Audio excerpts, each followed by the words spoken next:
में मौजूद हूँ अब्दुल्ला कबूल रोड में गवर्नमेंट बॉय सेकेंडरी स्कूल में जो प्रोग्राम मुनक़िद किया गया था बाहर फाउंडेशन की जानिब से कि बच्चों को जो है किस तरीके से तरबियत दी जाती है। तो हमारे साथ मौजूद हैं डॉक्टर खान मोहम्मद, इनसे हम बात करेंगे कि आज उन्होंने बच्चों को जो एक गाइडलाइन जो दी जाती है उस हवाले से इनको आगाह किया। तो मज़ीद इनसे जानेंगे कि सफाई के हवाले से भी इन्होंने इनको बताया, सेहत के हवाले से भी इनको बताया, गाइड किया कि किस तरीके से अपनी सेहत का ख्याल करना है और सफाई के हवाले से भी किस तरीके से आपने ख्याल रखना है। जी अस्सलाम वालेकुम डॉक्टर साहब। वालेकुम अस्सलाम।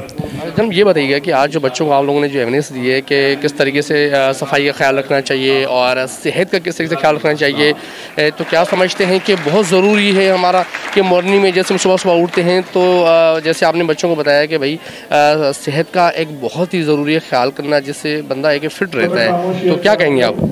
मैंने अभी यही बात कही है कि देखें अभी जो मौजूदा हालात हैं जिसमें कोरोना के क्राइसिस हैं, बच्चों के ऑलरेडी बहुत छुट्टियां हो चुकी हैं। अगर ऐसे में अगर दोबारा बच्चे बीमार रहते हैं तो अपना जो है पढ़ाई मुकम्मल नहीं कर पाते हैं। इसके हवाले से उनको बुनियादी सेहत के उसूल जो मुनक़द किया गया था इसके हवाले से बात करी कि जो है ना अपनी सेहत को कैसे बेहतर कर सकते हैं, ठीक है, जिसमें इनको हैंड हाइजीन के बारे में बताया गया और जो फैलने वाली बीमारी जिस तरह नज़ला ज़ुकाम उनके बारे में उनके ऊपर बताया गया, उनके ऊपर रोशनी डाली गई कि अपनी सेहत को कैसे बेहतर कर सकते हैं, जिसमें ज़हनी निशोनुमा पढ़ाई के साथ ज़हनी निशोनुमा ज़रूरी है, जिसमें वो अपने आप को अगर जो है ना बच्चा बगैर खाए पिए स्कूल आएगा, किसी को नज़ला ज़ुकाम है तो इतना इम्यून सिस्टम मजबूत नहीं होता है बच्चों का जैसे कि सेहत के हवाले से होना चाहिए। अगर इम्यून सिस्टम मजबूत नहीं होगा तो उनको बीमारियां ज़्यादा लग सकती हैं, उसके ऊपर रोशनी डाली गई। अच्छा, आपने एक और भी जिक्र किया था कि सुबह उठ के प्रैक्टिस जो एक्सरसाइज होती है ज़रूरी होती है। एक्सरसाइज मुख्तलिफ किस्म की होती है,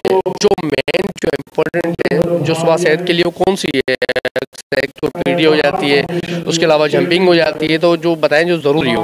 अच्छा, छोटे बच्चे जो है ना जिम तो जा नहीं सकते अर्ली मॉर्निंग में, इसलिए यही है जब स्कूल में एक पीरियड रखा जाए जिसमें पीटी सिखाया जाए, एक्सरसाइज करवाने की जो है टिप्स सिखाया जाए, वो बुनियादी सेहत के लिए ज़रूरी है। अच्छा, क्या समझते हैं इस तरह के प्रोग्राम होने चाहिए ताकि बच्चों को इससे काफ़ी एक मालूमात मिलेगी, इंग्लिश मिलेगी और मज़ीद वो बेहतर हो सकते हैं? क्या ख्याल है? ये बाहर फाउंडेशन ने बहुत बड़ा कदम उठाया है और मैं चाहता हूँ कि ये ऊंची लेवल पे भी उठाया जाए, क्योंकि ये दिन ब दिन जो है ना ये स्टेप्स जो है ना फाउंडेशन उठा रही है। गवर्नमेंट के सतह के ऊपर होने चाहिए ऐसे प्रोग्राम ताकि अवेयरनेस दी जाए बच्चों में, ताकि उनकी सेहत बेहतर होगी तो ही वो आगे बढ़ सकते हैं। एक अच्छी स्पीच की बताया तरबियत के हवाले से, पेरेंट्स के हवाले से कि बच्चों को जो पढ़ते हैं जो उस्ताद होते हैं, माँ बाप का भी उनके पीछे हाथ होता है, लेकिन सबसे बड़ा जो हाथ होता है उस्ताद का होता है, जो उनको बड़ी मेहनत एफर्ट्स के साथ वो पढ़ा रहा होता है और तरबियत दे रहा होता है। क्या समझते हैं कि उस्ताद का जो किरदार है वो कितना अहम है? उस्ताद एक ऐसी हस्ती है, ऐसी शख्सियत है जो वालिदैन के बाद शागिर्द का रूहानी बाप है। अब जब रूहानी बाप का दर्जा उस्ताद को हासिल है तो उसमें बहुत बड़ी सच्चाई शामिल है, सिंसियरिटी शामिल है। कोई भी दुनिया का उस्ताद कभी भी ये नहीं चाहेगा कि मेरा पढ़ाया हुआ शागिर्द जो है वो गलत रास्ता इख्तियार करे। हमेशा हर बेहतरीन उस्ताद की ये ख्वाहिश होती है कि मेरा शागिर्द जो है वो दुनिया में किसी मंजिल पर पहुँचे, कामयाबी हासिल करे और मुल्क और सबका नाम रोशन करे। तो उस्ताद का बड़ा ही किरदार होता है। उस्ताद की मुतालिक मैं एक ही बात ही कहूँगा कि वो बच्चा जो ज़िंदगी में पहली बार स्कूल में दाखिल होकर किताब खोलता है तो उसको अलिफ तक पता नहीं होता, उसको ये का भी पता नहीं होता है। उस्ताद उसके अंदर इतनी काबिलियत पैदा करता है कि वो बच्चा अलिफ से लेकर ये तक पढ़कर दुनिया की तमाम तर किताबें पढ़ सकता है। ये उस्ताद का किरदार है। मैं आपकी बात करूँगा, छोटा सा एक मेरा आपसे एक सवाल है कि हमारे जो पेरेंट्स हैं जो प्राइवेट स्कूल में बच्चे हमारे पढ़ने के लिए जाते हैं तो वहाँ पे कुछ चेकिंग बैलेंस नहीं करते। जो हमारे बच्चों को जो टीचर्स पढ़ाए जा रहे होते हैं उनकी इतनी क्वालिफिकेशन होती नहीं है जो कि होनी चाहिए। अहम है कि हमारे बच्चों का मुस्तकबिल उनके साथ जुड़ा हुआ है। तो क्या समझते हैं कि जो हमारे जो तालीम के जो यहाँ के जो मिनिस्टर्स भी हैं और उनको जो एजुकेशन के जो डायरेक्टर्स हैं उनको मैं समझता हूँ कि विज़िट करना चाहिए, उन स्कूलों का दौरा करना चाहिए, देखना चाहिए कि जो बच्चे जो हमारे पढ़ रहे हैं, जो हमारे जो उस्ताद हैं उनकी क्वालिफ़िकेशन क्या है, क्योंकि यहाँ कोई चेकिंग बैलेंस नहीं है। अगर भी 5 क्लास पढ़ ले तो वो भी टीचर बन जाता है। प्राइवेट स्कूल में हमने अक्सर देखा होगा कि बिज़नेस के तौर पर उन्होंने हर गोट के अंदर, हर गली के अंदर एक स्कूल खोला हुआ है। तो मैं समझता हूँ कि जो हमारे मिनिस्टर है सईद गनी, इस टाइम हमारे एजुकेशन के जो हैं वो वज़ीर हैं, तो उनसे क्या आप रिक्वेस्ट करेंगे कि चेकिंग बैलेंस बहुत ज़रूरी होना चाहिए ताकि हमारे बच्चों का मुस्तकबिल उन उस्तादों के साथ जुड़ा हुआ है जो हमारे बच्चों को पढ़ा रहे हैं, उनके साथ कोई हमारी जो बच्चों की जो ज़िंदगी है उनके साथ कोई कॉम्प्रोमाइज़ हम नहीं कर सकते। क्या मैसेज देना चाहेंगे आप उनको?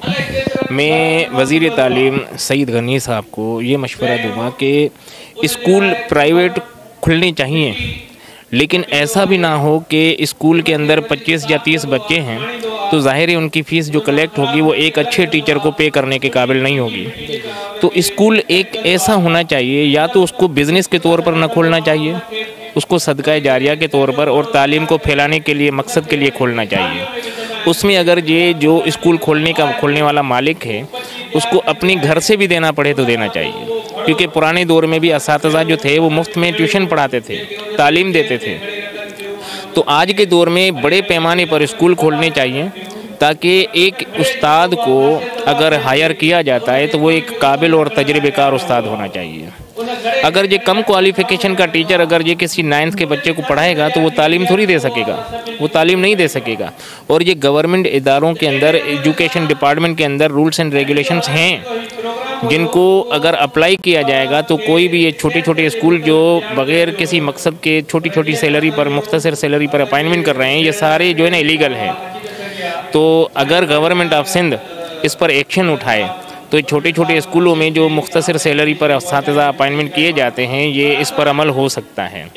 तो अगर अमल होगा तो सबसे बेहतर अमल जो होगा वो ये होगा कि पढ़ाई बेहतर चली जाएगी, बेहतर हो जाएगी, एक रिस्पॉन्स मिलेगा। क्योंकि जब हमारे टीचर्स पढ़े लिखे नहीं हैं तो हमारे बच्चे कहाँ से पढ़ेंगे? सही।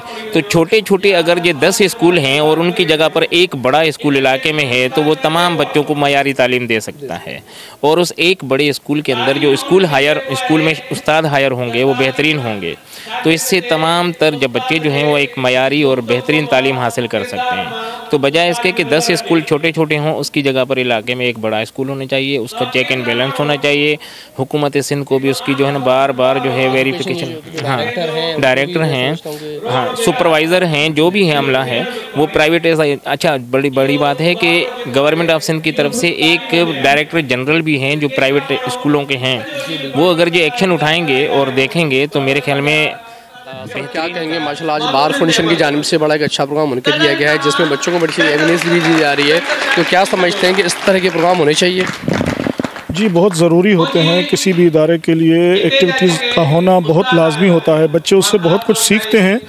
और आज जो है अपने हेडमास्टर की और तमाम असातिज़ा की कोशिशों से बाहर फाउंडेशन की तरफ से ये जो प्रोग्राम मुनक़्क़द किया गया है ये बहुत अच्छा, बच्चे उसको अच्छा फ़ील कर रहे हैं और उससे सीखने का मिल रहा है उनको बहुत कुछ।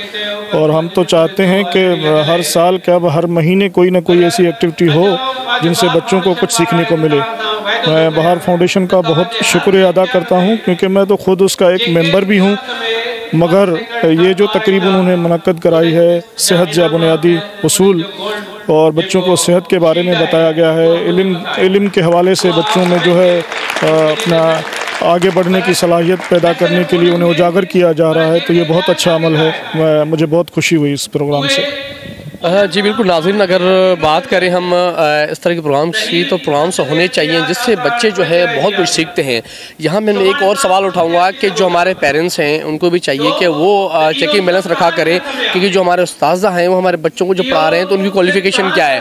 तो वज़ीर जो हमारे यहाँ तालीम है सईद गनी साहब, उनसे मैं रिक्वेस्ट करूँगा कि जो मिनिस्टर हैं वो तालीम के, और सबसे बड़ी बात है कि यहाँ एजुकेशन के जो डायरेक्टर्स हैं मैं उनसे भी रिक्वेस्ट करूँगा कि यहाँ पर आएँ, विज़िट करें और यहाँ पर जिन चीज़ों की कमी है, जो यहाँ वसाइल नहीं है, उनको पूरा करें।